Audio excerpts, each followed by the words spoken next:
Good evening, everyone.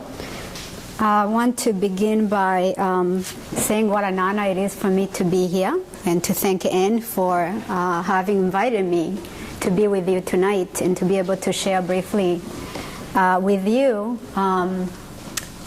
my experience as a child during the 1994 genocide in Rwanda. And I wanted to begin with a short clip from this documentary called Ghosts of Rwanda, which was made about 10 years ago. It's a full documentary, about an hour and a half. So those of you who are interested, once you leave here anytime, it's on YouTube. You can see the whole documentary. But I just wanted to show the short clip just to remind us of why we're here, of what we're talking about, the type of horror, the type of evil that we are speaking about tonight. Because, you know, as all of us are aware, there are many human rights issues in our times in different countries and different continents. But whenever I speak, and I've been doing it now for more than 12 years, whenever I speak to audiences like yourself, I always say that I truly believe that genocide, the crime of genocide, is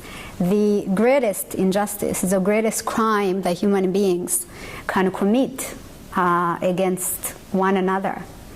Because to be discriminated against, to be hunted as if you're an animal, to be forced to leave your home, to be tortured and killed simply because of who you are, simply because of your religion, simply because of your ethnicity, as was the case in Rwanda, or because of something else that you cannot help but be, because of something you didn't have a choice in being. I believe that that is the greatest crime that we can commit against one another. And it really, in one way, on one hand, it does boggle my mind that today this is something that still happens, despite the fact that, as we all know, after the Holocaust, the world said never again would international community allow a state to systematically murder a group of its citizens. But since the Holocaust, as many of us may know, we've had genocides over and over again in different countries, in Cambodia, in Bosnia,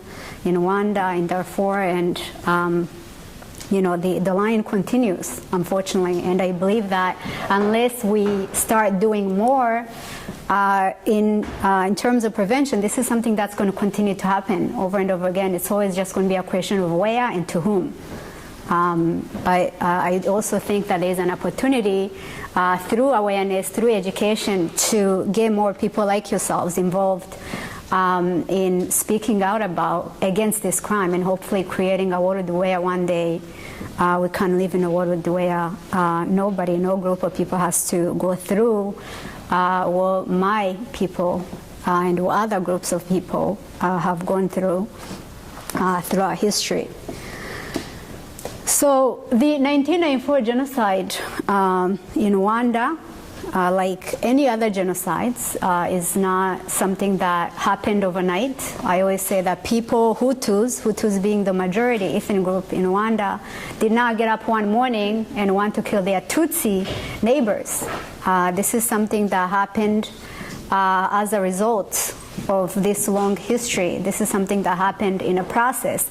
And whenever I speak about the genocide, that's one thing I always emphasize, that because the genocide does not happen overnight, there's always an opportunity, many opportunities for us to speak out and intervene before something turns into full-blown genocide. And this was very much the case, not only in Rwanda, but during the other genocides that have taken place in the world. And in terms of Rwanda, there were specific conditions that enabled genocide to take place, enabled the 1994 genocide to happen.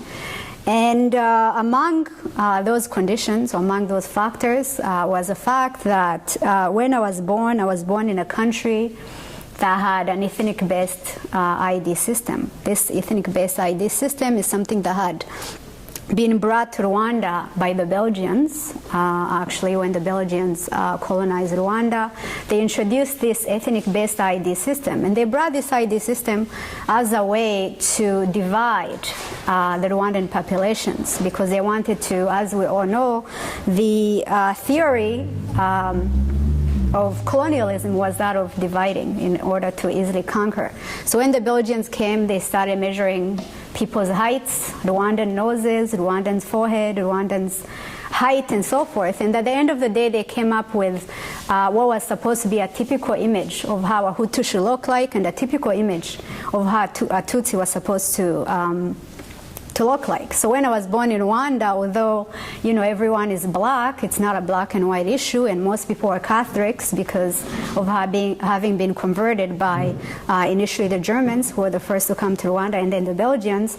And although we shared different religion, language, and so forth, there was always this difference that was initially again emphasized by the Belgians.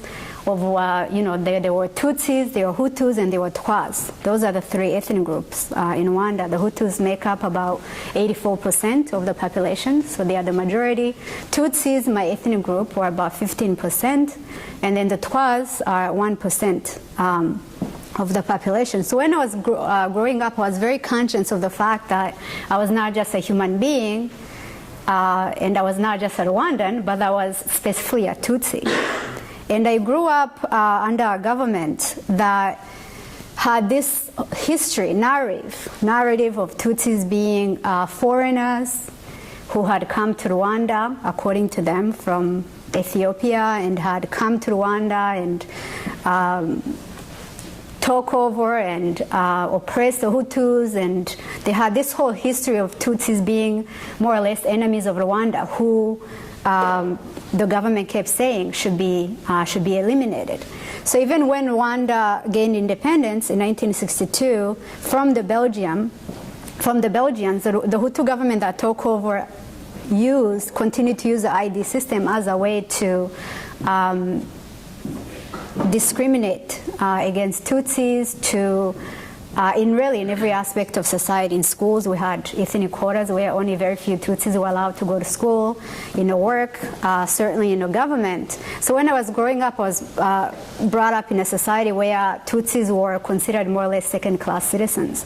So that in schools, at any point, a teacher will get up and will ask Hutu children to stand this way, Tutsi children to stand this way, and then the teacher would start recounting this narrative of Tutsis, again, being foreigners, being invaders, being enemies, being the other. They were not Rwandans, they're not equal to Hutus, they were the other, the enemy, which would eventually be eliminated. So that at a very young age, Hutu children were taught, were brought up in anti-Tutsi propaganda, were taught that it was okay to hate Tutsis and to want to kill Tutsis.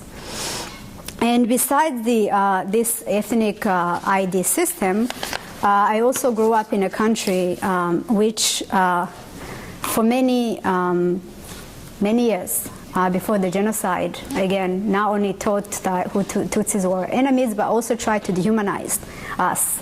So not only were, at some point, we ceased to be second-class citizens, and we became, as the government was often referred to Tutsis as cockroaches that needed to be exterminated, as snakes, as people who could not be trusted.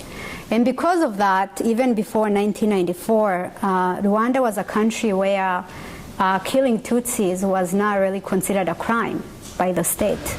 Because even before 1994, we had massacres of Tutsis that took place in 59, 60s and 70s. So growing up as a child, I used to listen to my grandmother, and later on my mother talk about the times during, in 1970s and 60s when they were forced to leave their homes, and they were found themselves hiding in bushes, wondering what would happen to them. But thank God they survived those massacres, but many other Tutsis died, and many Tutsis became refugees in neighboring countries such as Uganda and Burundi and Tanzania. So that by the time 1994 came, you had this large group of Tutsis who lived in exile as a result of this discrimination and massacres of Tutsis that took place really since 1959.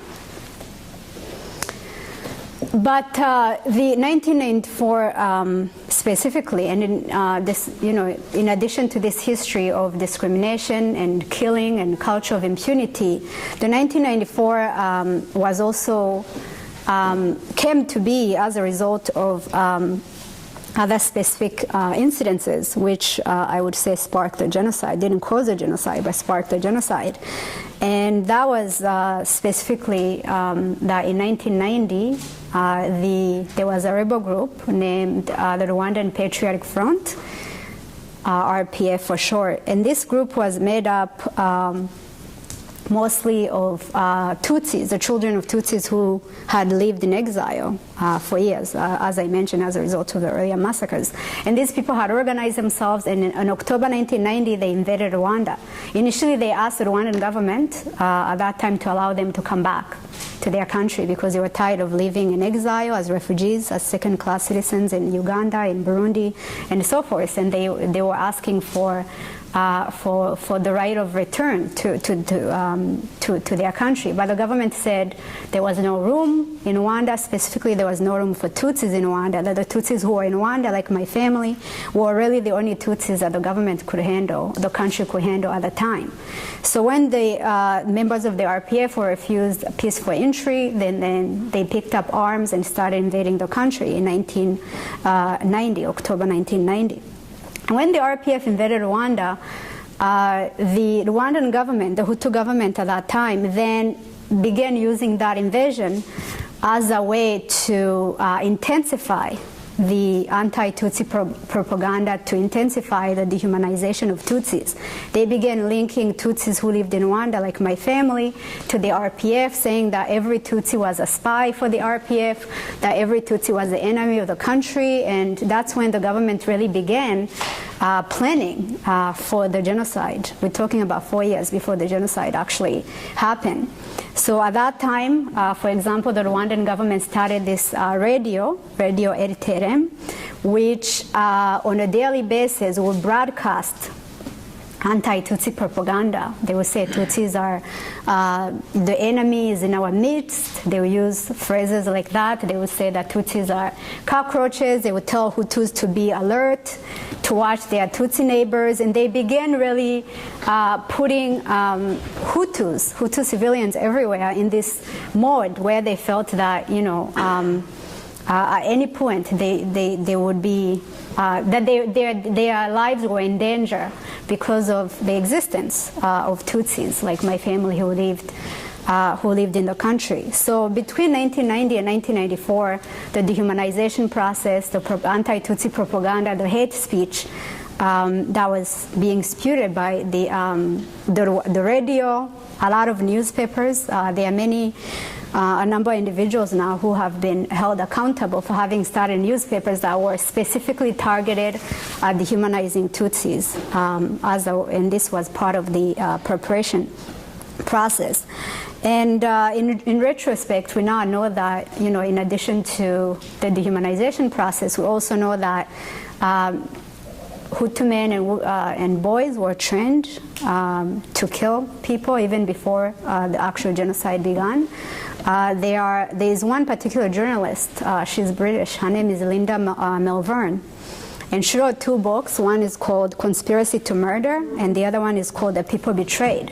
In those 2 books, she gives an account of how the government prepared for the genocide, how they imported machetes from China, machetes in numbers that were never seen before in Rwanda. So we know now that those machetes were not being imported to Rwanda for farming, which is something that machetes are generally used for in the country, or to cut wood. But she has these statistics of how between 1990 and 1994 the government imported the largest amount of machetes from China, and also weapons from countries such as Egypt. So the government imported weapons, they trained men, and they carried out the dehumanization process that I mentioned, using radio and newspapers, mediums that they knew that the Rwandans would be getting their information for.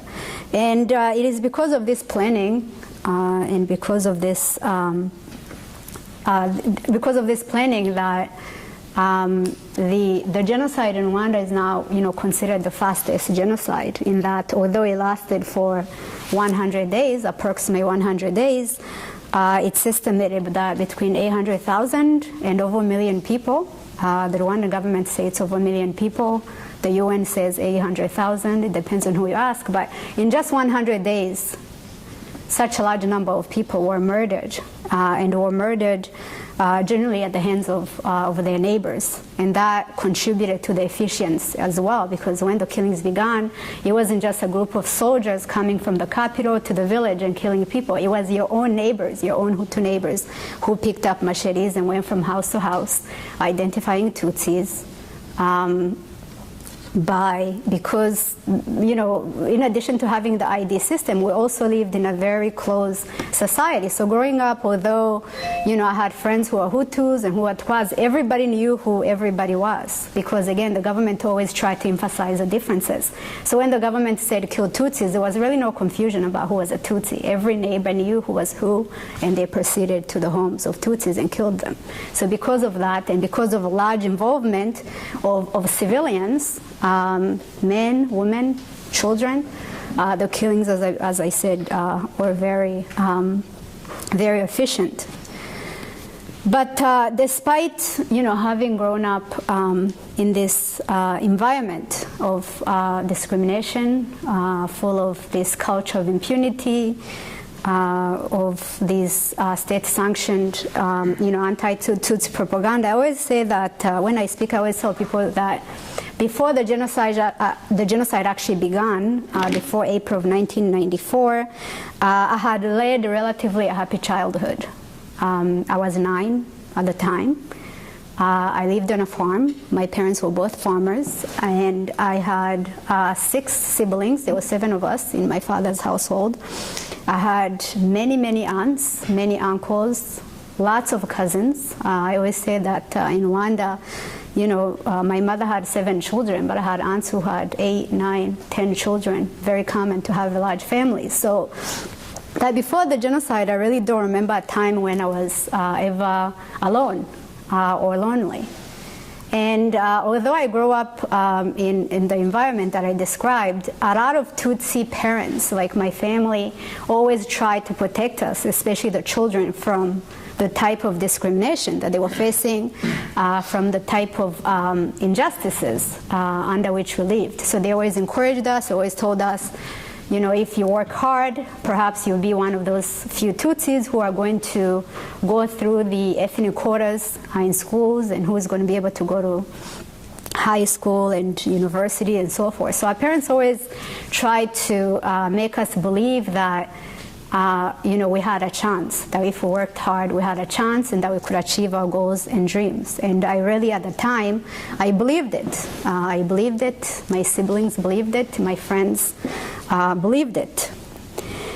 But life as we knew it changed dramatically when the genocide began. And the genocide began specifically on April 6th of 1994, and the actual spark for the genocide, and I say spark because you know, some people have tried to say that the genocide began because the president of Rwanda was killed. But for those people who have done research, they know that the genocide had been planned and was going to happen. It was just a question of what event or what spark the government would use to start the genocide. But on the evening of April 6, 1994, the president of Rwanda, who was a Hutu, was killed as he approached Rwanda from a neighboring country. His plane was shot down, and he was killed. And immediately after the president's plane was shot down and his death was announced, you had Hutu extremists who came on the national radio and began saying that Tutsis had killed the president, that Tutsis were to be killed, that the Hutus should get up and quote-unquote start doing their job. This was a euphemism that was understood in Rwanda for many years to mean killing Tutsis. Hutus doing their job meant Hutus killing Tutsis. So the government used the death of the president as it was really the excuse that they needed, because to this day, actually, there's been a lot of investigation. There's still no conclusive evidence as to who killed the president.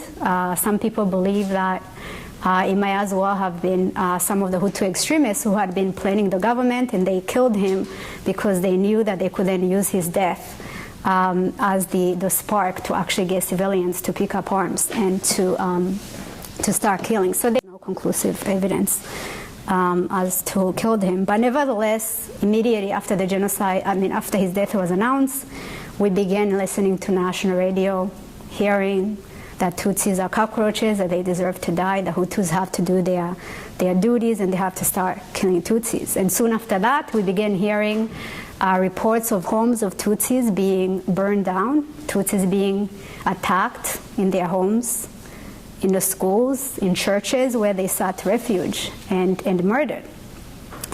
And when the genocide began, I was not with my parents. I was not in my parents' village, and that's ultimately how I ended up surviving. When the genocide began, I was staying with my grandmother, my mother's mother, in a village that was about 2 hours from where my parents and siblings were.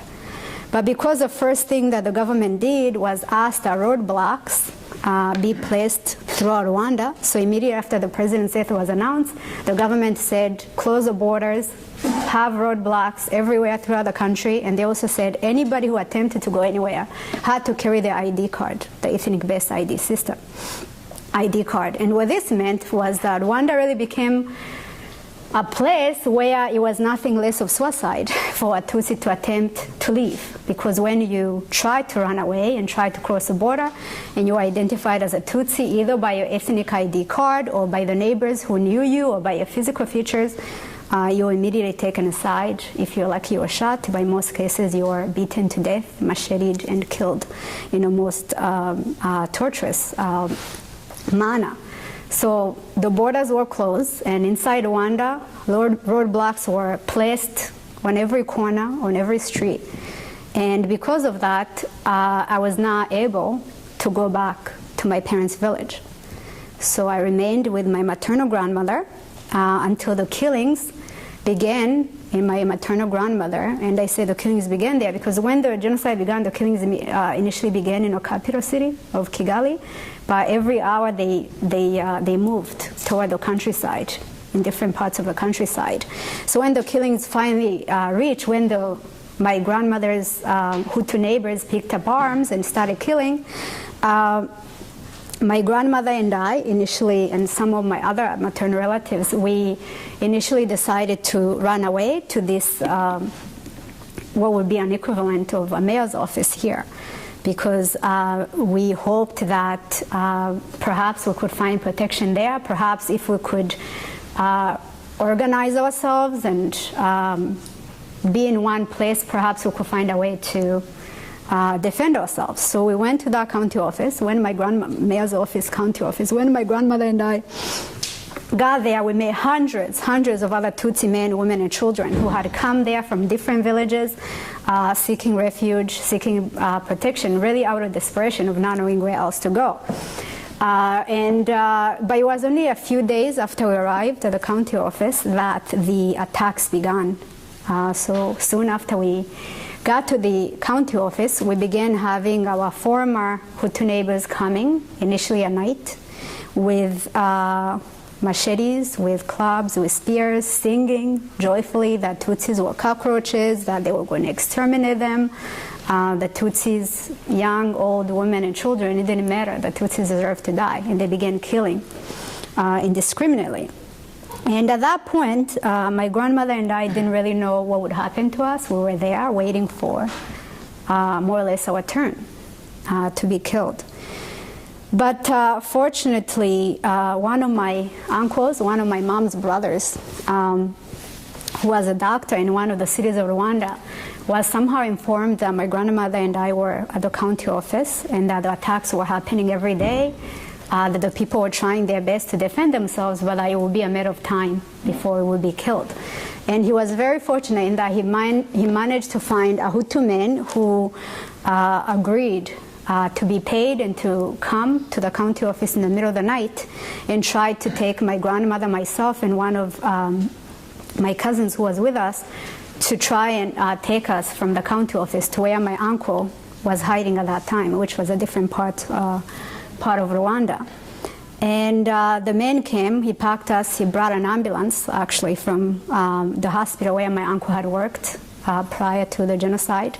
And he packed my grandmother and I and my little cousin in the back of the ambulance, and we, in the middle of the night, we left the county office. And fortunately, we managed to arrive where my uncle was, alive and safe.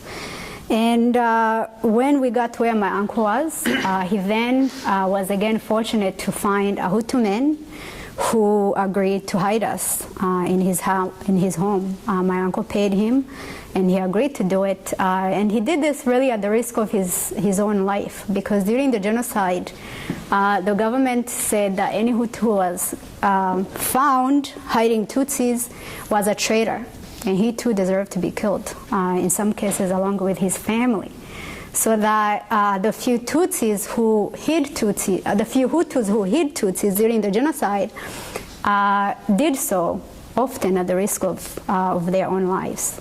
And there are some today who have been honored for having done that and saved people and really stood up when nobody else was doing that. This man hid us for about a week until we were discovered. Somehow, perhaps a neighbor, perhaps somebody saw us there or heard us or heard voices, but one morning the house where my grandmother and I, my cousin, were hiding was attacked, and within a minute we had a group of Hutu men who were armed with clubs, machetes, bloody machetes, as I vividly remember, and who were telling us that they were going to kill us, that we were cockroaches and we didn't deserve to live. And I always find it difficult for me. Some people, sometimes ask, how did it feel to be in a situation like that? And to be honest, it's very difficult to find the right words to describe how it is to be in a situation where you think that this may be your last moment on earth, and where you also know that you're being killed, again, simply because of your ethnicity, because of something that I didn't choose to be. But I just remember being so terrified that although I wanted to cry, I wanted to scream, I couldn't scream. I was shaking, I was praying silently over and over again, please God protect us, what have we done, please God protect us. And the man kept saying, the Hutu man who was hiding us kept trying to plead. He was pleading on our behalf, saying, this is an old woman. My grandmother was in her 60s. These are children. How can you say that these people are the enemy of the country? How can you say this? But they said it didn't matter.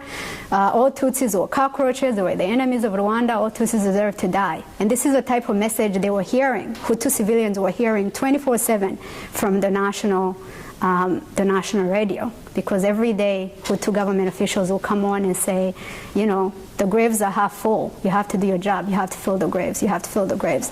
So in sum, my grandmother and I thought that was our last day on earth. And to this day, I really find no logical explanation as to why we survived. Some people may say it was God. Other people say it was luck, fortune, whatever it might be. But the people who had come to kill us decided to leave us for the time being, but they did tell the man who was hiding us that he would have to kick us out, because if he didn't kick us out, they would come back for us soon. So once they left, the Hutu man who was hiding us told us that we would have to leave his house, because now the neighbors, everybody knew we were there, and not only were our lives at risk, his life was at risk, because he was now considered a traitor. So he told us that we would have to leave. We didn't really know where we could go, because again, they were at this point, especially, we were now far off from the village where I grew up, from my grandmother's village, and we didn't really know any of the neighbors where we were hiding. And all this time, of course, I had no information, absolutely no information about what's happening in my parents' village. I didn't know where my parents were, my 6 siblings, most of my paternal relatives, I didn't know. But I remember that, perhaps because I was a child and I was naive, I remember that no matter what the killings that I was seeing, I really, at that time, I convinced myself that my parents, my siblings were alive somewhere. I convinced myself that one of our neighbors, our Hutu neighbors who used to come to our homes, would take them in and would try to hide them. So I always believed throughout the genocide that once the killings ended, I will go back and I will be reunited with my parents and with my siblings. In terms of my grandmother, myself, and my cousin, again, the Hutu man told us that we'll have to leave his house, but he also told us that there was an orphanage nearby. The orphanage was owned by 2 Italian priests. This is an orphanage that had existed in Rwanda prior to the genocide, where these 2 Italian priests came to Rwanda, started an orphanage, used to take in children whose parents died of natural causes, malaria, also diseases such as AIDS. And when the genocide began, these 2 Italian priests were among the very few foreigners. And I say very few foreigners because once the killings began, most of the foreigners who were in Rwanda as diplomats, as workers and so forth, they left. Their embassies came and took them and they left. So any foreigner who stayed in Rwanda, there was one particular man who spoke in the show clip, Carl Wilkins. He was talking about how he could, as a U.S. citizen, how he could understand why the U.S. wasn't there. But he himself, the 2 Italian priests, were the few foreigners who stayed at the risk of their own lives and tried to protect people. And these 2 particular Italian priests, during the genocide, tried and worked hard to try and save children during the genocide. But they were not allowing any adults to come to the orphanage because they believed it would be very risky. If they allowed Tutsi adults to come to the orphanage, they believed that would be an invitation to the militias, to the civilian Hutus who were roaming the street to enter the orphanage. So the Hutu man told us about the orphanage, but he also told us that my grandmother would not be allowed in the orphanage, but that he could try to get myself and my cousin to the orphanage, which was not too far away from his house. And that's exactly what ended up happening. My grandmother decided that if anywhere, my cousin and I had more chances of surviving in the orphanage.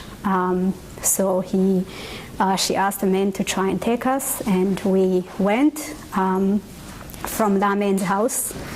We couldn't go by the main roads at the time because, again, there were roadblocks everywhere, but he took us through banana fields and cornfields, and somehow he managed to get us to the orphanage alive.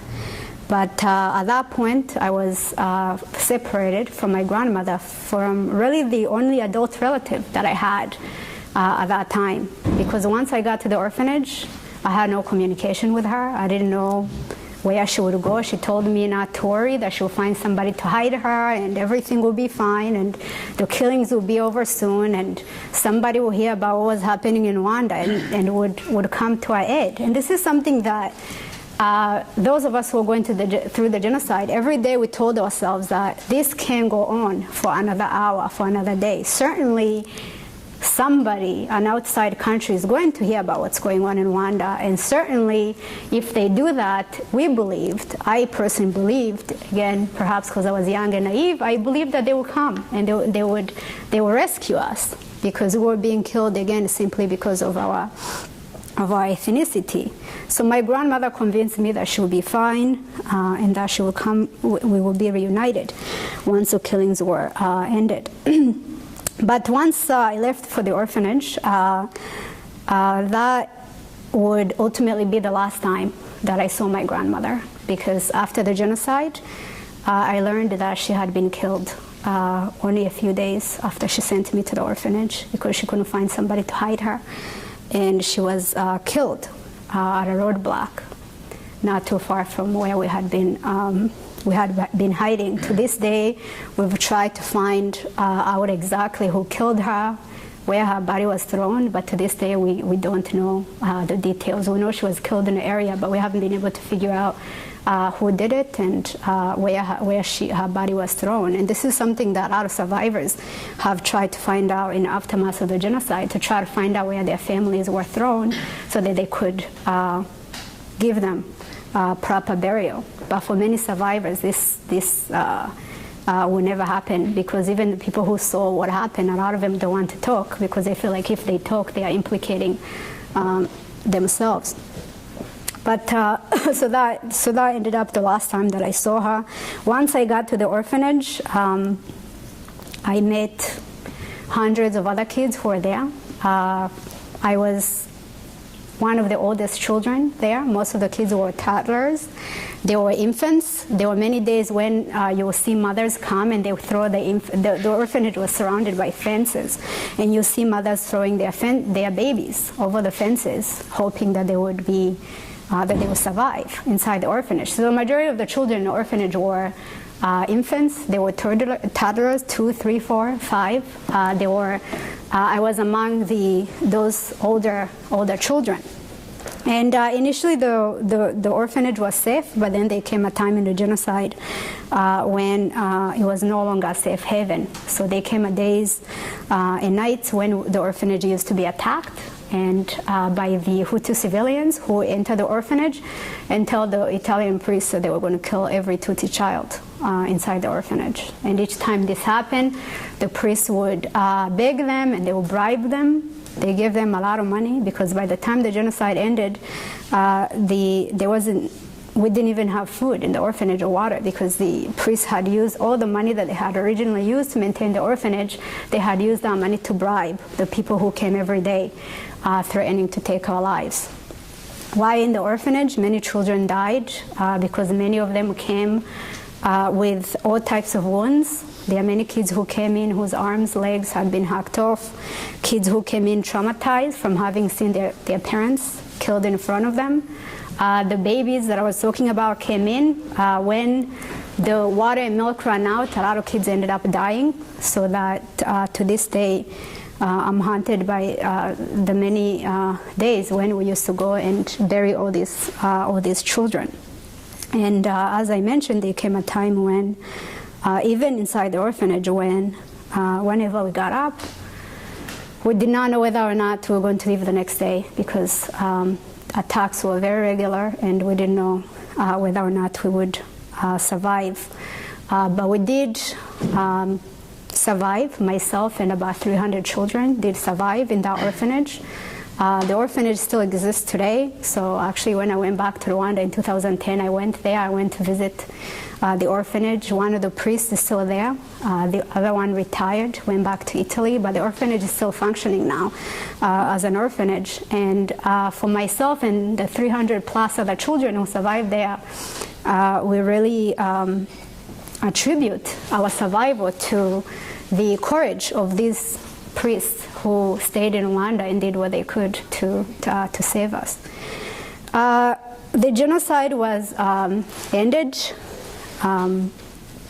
by the RPF, the group that I mentioned at the beginning, the Rwandan Patriotic Front, because while the genocide of Tutsis was going on in Rwanda between April and the end of June of 1994, there was also a civil war that was going on, as I mentioned, between the Rwandan government that was carrying out the genocide and the RPF, which at that point was trying to stop the genocide. And fortunately for us, the RPF won the civil war, and they were the ones who stopped the genocide after approximately 100 days of killings. And when the genocide began, the children at the orphanage who were lucky to have relatives who had survived, they began leaving the orphanage. So every day, all of us who were there kept hoping, praying that the next person who entered the gates of the orphanage was our own relative. At that point, I was really hoping that my grandmother would be alive because I knew that she knew that I was at the orphanage. I also looked forward to seeing my uncle, who I mentioned earlier, who had sent the ambulance for us. I hoped that he would be alive because if he was, he would have gone back to the Hutu men who he left us with, and he would have told him that we were at the orphanage. I knew at that time that even if my parents had survived, it would take them a while to find me. Because at that time the country was in chaos. There were no telephones, obviously, so any word of people surviving was passed on by word of mouth. So I knew that even if my parents were alive, it would take them a while to find me. But I knew if my grandmother and my uncle survived, they would quickly come for me. And as it turns out, as I mentioned, my grandmother did not survive. but my uncle did survive, that he found a Hutu man who dug a hole in one of the rooms of his house, and there my uncle and a number of his friends survived the genocide. And after the genocide ended, my uncle went back to the Hutu man. The man told him that my grandmother was killed, but that he had taken us to the orphanage, and that most likely we would still be alive.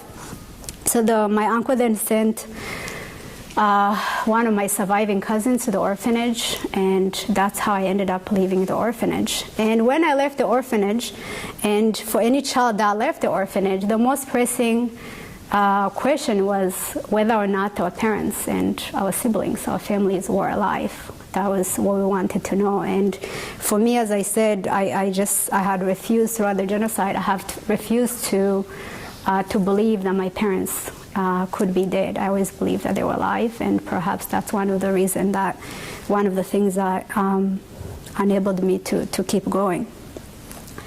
But once I got out of the orphanage, I would soon learn, as you heard from the introduction, that my parents, neither my parents, siblings, most of my aunts, uncles, cousins, both of my grandmothers, I would learn that they had all been murdered during those 100 days. In regards to my immediate family, my parents and my 6 siblings, I would soon learn that one day during the genocide, my Hutu neighbors had come, and they had found my mother and my siblings hiding in one place, my father hiding in another place. They had taken them along with other Tutsis in a village to a nearby river, where they proceeded to butcher them with machetes and to throw their bodies in that same river.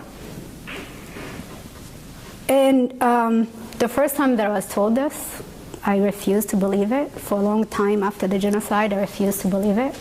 There were many mornings when I used to wake up thinking that what had happened in Rwanda during those 100 days was a nightmare, which one morning I'll wake up from, and everything will go back to normal. I'll be a child, I'll have my parents, my family. But instead, every day I'll learn what had happened to this uncle, to this cousin, to this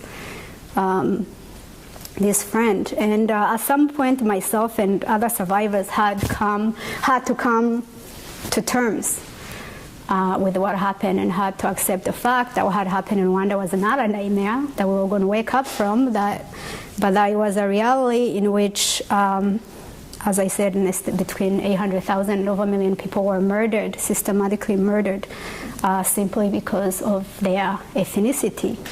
That they were Tutsis under a government which believed that being of the Tutsi ethnicity was a crime deserving of death. When the genocide ended, as I said, I was fortunate in that I had an uncle who lived in the U.S. He was in the U.S. when the genocide was happening, and after the genocide, he found out that I had survived. My parents, this was also my mom's brother, found out that his sister and my entire family had been killed, so he decided to adopt me and bring me here. So in 1995, I found myself coming here. At that time, I was placed in 5th grade, where I began learning English, because in Rwanda, we grew up speaking our native language, which is Kinyarwanda, and also we were taught French as a result of the Belgian influence. So I was placed in school at that time in Virginia, and then we moved to New York, where I went to middle school, high school, and then went to NYU for my undergrad, and recently finished law school at Benjamin Cardozo Law School, right in Union Square. But when I was a sophomore in high school was really the first time that I began sharing my story, and that was specifically after meeting and listening to a Holocaust survivor whose name is David Gertzman. David came to my class after we read a book called Night by Elie Wiesel, which I'm sure many of you, if not all of you, have read. And after we read Night, my teacher invited David to come to my class and speak to us. And David talked to us about his experience during the Holocaust as a child, how his life had been taken away simply because of his being Jewish. And while listening to David, I saw many similarities about what had happened to us, although we grew up in two different continents, different cultures, different background. I saw many similarities, most important of which was the fact that at one point both of us were children with goals and dreams, and all those things were taken away from us. Our families murdered simply because of who we were. And David was the one who then encouraged me to start sharing my story with students, with young people, with older people, because at that time, before that, I had really never spoken about my experience. I myself was still struggling I was 16 at the time, still struggling to come to terms with my past, to understand what happened. But when he asked me to begin speaking with him, I saw it as an opportunity to start raising awareness about what happened in Rwanda, because I also saw that very few people knew about what had happened in Rwanda. Most of my classmates didn't even know where Rwanda was, never mind about the genocide. So I began speaking with him, and we spoke for more than almost 12 years together. We traveled in schools, in colleges, synagogues, churches, until he passed away last September. He passed away of cancer, and that was also a very tragic experience for me because he had become a friend and a mentor.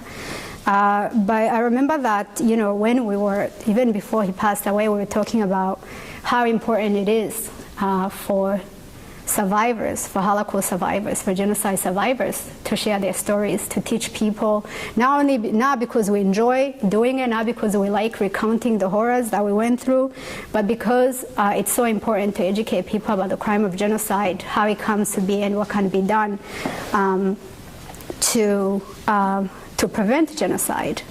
And I also felt, and he felt, as survivors, we had responsibility to speak out for the sake of our families who were murdered, but also for the sake of our generation, future generation, because what we went through is not something that we would wish upon anyone. And the other reason that I started speaking was really once I got to this country, and especially as my education progressed, I was struck by the type of silence and indifference that took place as the genocide was happening in Rwanda. Because when the killings were going on, as I said, we believed that if somebody knew, somebody would intervene. Now, a couple years later, I'm here, I'm in high school, I'm in college, I'm learning about how much the international community actually knew when the genocide was happening. And they knew a lot. And this is something that some of the people in the documentary, that the clip that we showed at the beginning talked about. Because when the genocide was happening, actually before it happened, the UN had a UN peacekeeping mission in Rwanda, which was headed by Romeo Dallaire, who spoke briefly in the video clip. And this peacekeeping mission was sent there to try and bring the Rwandan government at that time and the RPF into some kind of peaceful resolution. But a couple months before the genocide began, Romeo Dallaire, who wrote a book about his experience called Shake Hands with the Devil, he now travels around the world and he talks about the many calls and the many faxes he sent to the UN Security Council 5 months before the genocide, telling them there is a genocide being planned here. I've discovered weapons being hidden in this place, and I need an authorization to act. Furthermore, I need you to send me more troops so I can protect people. But what he received from the Security Council was really, don't do anything. You have no responsibility to protect civilians. Don't fire anyone unless you are fired upon. And in regards to his request to send more troops, the Security Council responded not only by not sending troops, by actually cutting what he had at the time. So they left him with only about 250, 280 soldiers. And even those 200 plus soldiers were told that they could not fire anyone, they could not protect civilians. The only way they could respond was if they themselves were attacked. So then what that led to was a situation where many Tutsis who had fled under the UN flag, and there are many survivors who talk about this particular experience right now. Many Tutsis had fled under the UN flag. And when the UN peacekeepers started leaving them, abandoning them, that really became that ended up being their death, because as soon as they left and abandoned them, the Hutu militia civilians came and surrounded them and started killing them. So that in retrospect, again, we now know that the UN knew more than enough. The Security Council members, US, UK, Britain, Russia, and so forth. There was more than enough information. So it's not a question of whether or not the international community didn't know. They did know. The question is really why didn't they act? Why didn't they care? Why didn't they convene, as Anne was saying, this emergency session to try and halt the genocide? And this is something that I have obviously struggled with. Because I couldn't really understand how it is that we as human beings could be told about such tragedy, such horror that is about to happen, and why having the means to just, ignore it. But I also came to know that this had happened not only in Rwanda, but in other parts of the world where genocide has happened. This same type of silence and indifference has really been commonplace when it comes to genocide. I remember when a couple years ago I was in Bosnia and I went to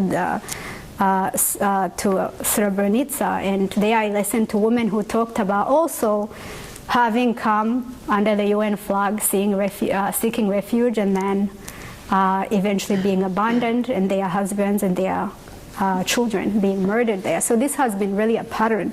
And I think that for me, people always say, why do you think that's the case? Why haven't there been more efforts? And in my opinion, in my humble opinion, I really believe that, the international community didn't intervene in Rwanda in 1994 because they didn't think that Rwanda was a priority. They didn't think that, it was their business. It was they didn't think it was in their quote-unquote national interest to intervene. They didn't see thousands of people, innocent people, being murdered as something that deserved their attention. And I think until we get to a place where mass murder, the killing of innocent people, becomes in our national interest, becomes part of international interests of not only of our country but of our humanity, then unfortunately, this is something that is going to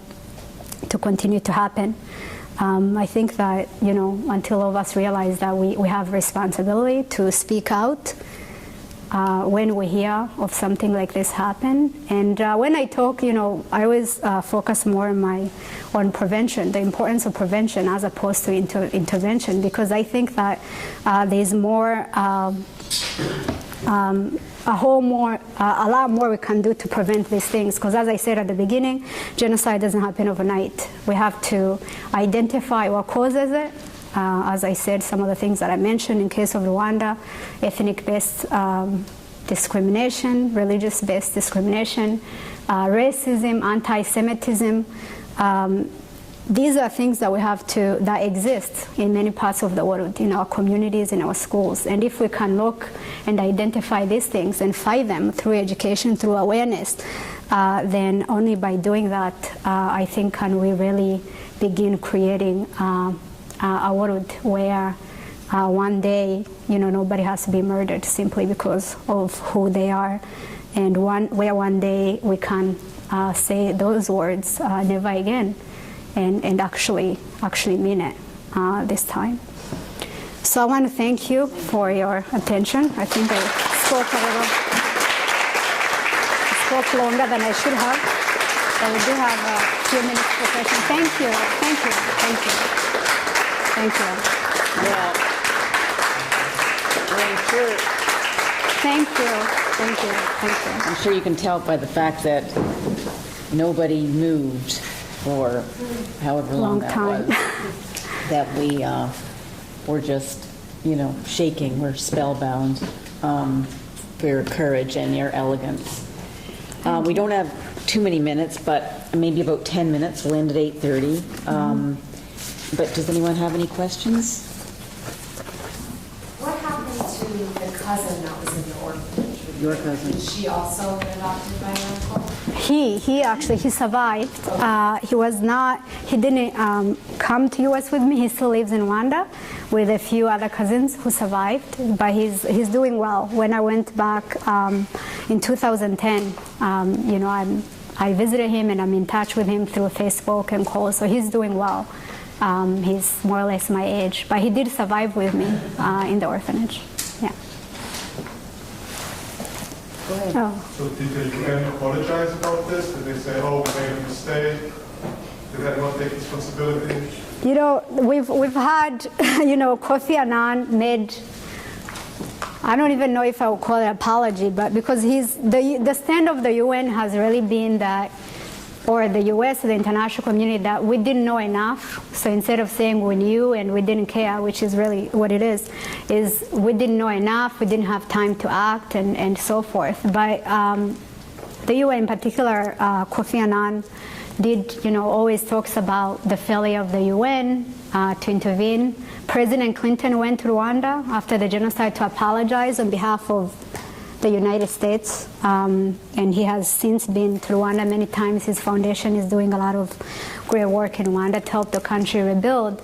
So there have been some apologies. Other countries like France, which was actually a very big ally of the government that carried out the genocide, has refused to acknowledge its role in the genocide. So you've had a mixture of reaction from members of the Security Council, from the members of the international community. But there have been some apologies. And to survivors, it's something that is appreciated. But a lot of us are still really very much, again, many of us didn't know that anybody knew, so we're still struggling with the fact that, we were abandoned, more or less, at a time when there was an opportunity to act, even before the genocide began. And that was really the place and the time to intervene, but there was no will. There was no will to intervene. I should add that Kofi Annan was the superior, he wasn't Secretary General at the time, Mm-hmm. He was the superior of General Dallaire, who asked Kofi Annan, who sent him these cables, Mm-hmm. and although of course it was 4 years too late, as you say, but and it was Kofi Annan who wrote back and said, don't act. In fact, stand down and depart eventually. And Kofi Annan was subsequently rewarded with the Secretary Generalship. So rather than apologize, he was promoted. Mm-hmm. So you said that a lot of the killings were done, by neighbors, by people that were, around. So how did it end? I mean, I know there was a civil war, but I mean, how are the relationships between the Tutsis and Hutus today? Mm-hmm, mm-hmm. And I mean, did people just stop once the civil war ended? Yeah, once the RPF took over and they captured Kigali on July 4th, and then it took a few more weeks to capture the rest of the country. But once they took over, the killing stopped because the people, during the genocide, the government was encouraging people to act. So if you didn't kill, you were, as a Hutu, you were not doing your job. But once the RPF took over and, made it clear that the killings needed to stop, anybody who's found will be prosecuted, the killing stopped little by little until the whole country was secured. In terms of the relationship, now next year we commemorate the 20th anniversary, so it's almost 20 years. For many of us, it feels like it was yesterday, but it's almost 20 years. There's been a lot of progress, a lot of efforts to try and bring Hutus and Tutsis together, because in Rwanda, before the genocide, even now, it's not like Hutus live in one province and Tutsis in one. We are, you're neighbors, you intermingle, you share everything. And that was what was most particularly, I think, heinous, and the sense of betrayal, because again, people who used to come to my house, whose kids I grew up playing with, going to school, were the same ones who killed my family.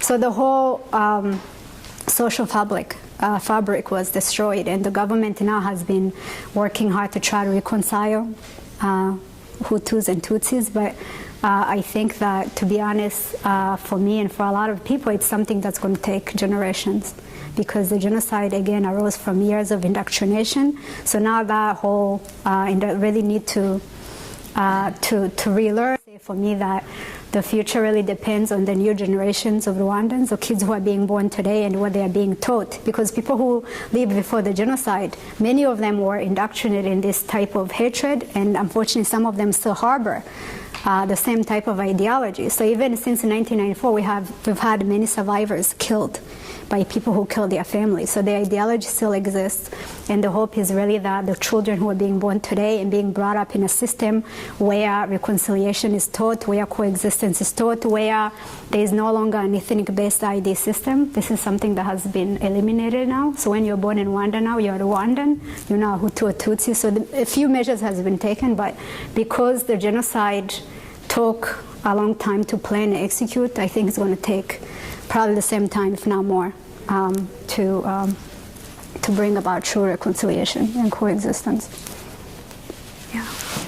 Was there any prosecution of neighbors who were going around with government higher-ups after the war ended? Was there any retribution for anybody? Yes. So there were two types of persecution. One, there was an international criminal tribunal set up to prosecute the quote-unquote the masterminds of the genocide, the government officials who drafted the list, who imported the weapons, who wrote in a newspaper, who spoke on the radio, the masterminds. And the tribunal has been based in Arusha, Tanzania.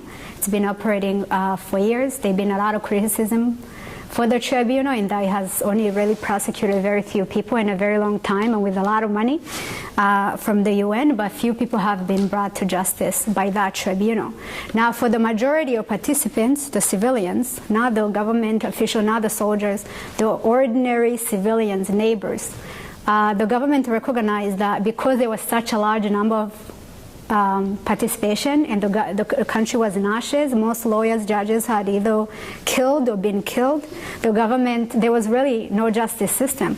So the government couldn't set up formal trials for every civilian who participated. So they set up this traditional system called gacaca trials, which is really something where the perpetrators are brought face to face with the survivors, and the perpetrators are expected to talk about what they did, who they killed, where they put them, and so forth. And if they admit that, some of them generally, if they were in jail, they were released. If they were not in jail, some of them didn't have any jail time. They were sent back to the community. So that now Rwanda is a country where survivors live next door to people who killed their family, and that's a very difficult existence. And survivors who had the chance to leave Rwanda, like myself, did leave, but the majority of them cannot. So there were the gacaca trials that where people were given the opportunity to confess and to quote-unquote be forgiven, be sent back to their communities, and some of them were put in jail. But I would say for the majority of participants, there really haven't been any type of formal persecution, mostly because, again, there was no infrastructure, and the level of participation was really, almost everyone.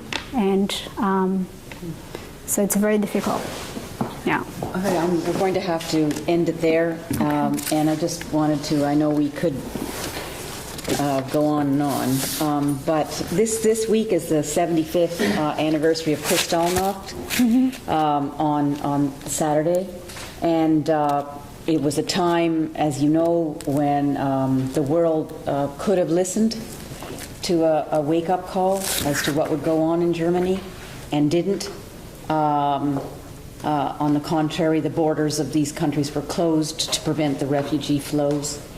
And I think in reminding ourselves of that 75 years ago, and soon the 20th anniversary of the Rwandan genocide, that you're quite right that the number one thing that we can do about it from here in the future is to recognize evil when we see it in the here and now, incitement to hatred and intolerance, and to provide and to respond to it before it's too late.